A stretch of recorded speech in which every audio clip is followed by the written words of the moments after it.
Hello everyone, welcome to Biology in Minutes. Today we'll be talking about the biogeochemical cycles. There's two overarching concepts in this topic, energy and matter.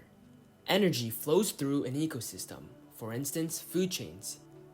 This is a simple food chain. Energy flows from the frog to the snake to the hawk.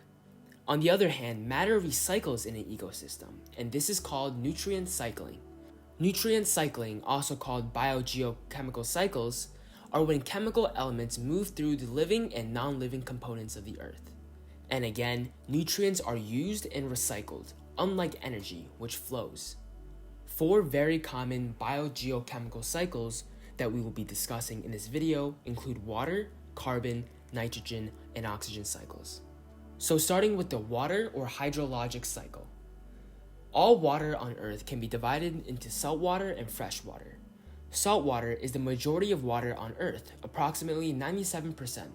Freshwater includes the other 3%, and less than 1% of the remaining 3% of freshwater is found in lakes and rivers. Aquifers are groundwater reservoirs that contain groundwater. And water from groundwaters and ice cycle very slowly, and only the water on the surface cycles quickly. Another important thing to note is that the water cycle is driven by the sun's energy. Here we have a picture of the water cycle. The sun's energy warms the ocean's surface and causes water to evaporate. Evaporation is when liquid water from oceans evaporate into the atmosphere. Over periods of time, the water vapor that evaporated from the oceans condense into clouds, in the process called condensation. And finally, when that water vapor falls down to the ground, there is precipitation. Rain, snow, sleet, and hail are examples of precipitation.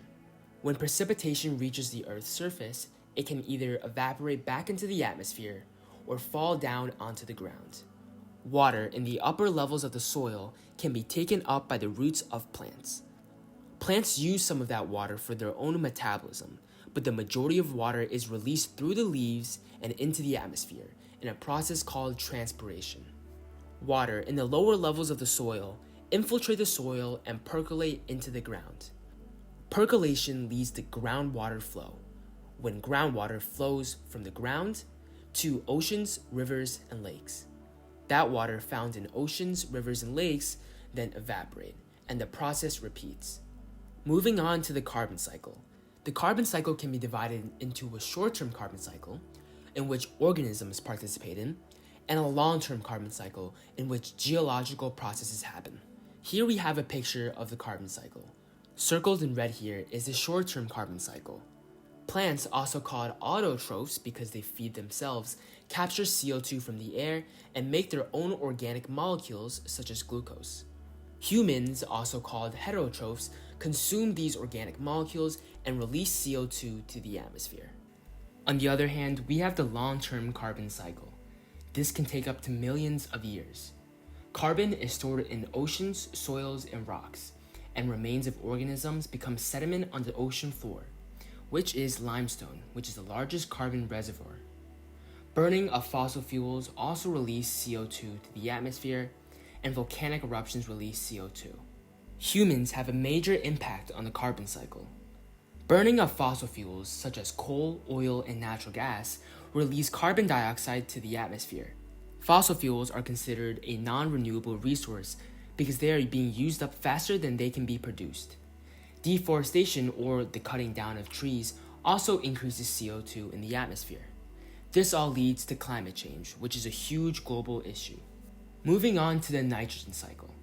Nitrogen fixation is the conversion of atmospheric nitrogen, or N2, into ammonia by prokaryotes, which are bacteria.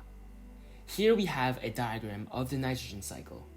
Here we can see that nitrogen-fixing prokaryotes convert N2 to ammonia, and finally, prokaryotes also convert the nitrogen compounds back to N2, and that forms a cycle. The nitrogen cycle can also be looked at by the marine nitrogen cycle. Here we have a diagram of the nitrogen marine cycle.